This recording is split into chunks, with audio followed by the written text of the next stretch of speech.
Pinakabagong Curry Series 7. Eto nga't nagamit ko na sa basketball court. Bakit nga ba tinawag to ni Steph Curry na super shoe? First basketball super shoe. This is a bold step for the Curry line. Kaya tara, alamin natin kung bakit paborito to ngayon ni Stephen Curry. Ito nga plus kayo jogs. At itong Curry Series 7 Shoe Review.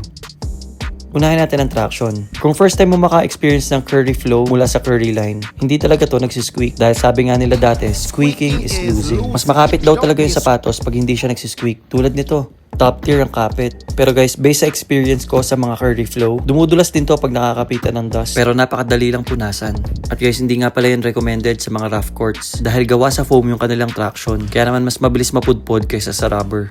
Pero bakit nga ba to tinawag ni Steph Curry na super shoe? 1. It is very lightweight. 2. Very grippy yung traction. 3. Explosive cushioning. And 4. Very advanced yung tech and design niya. And base sa personal experience ko, lahat ng sinabi nila totoo.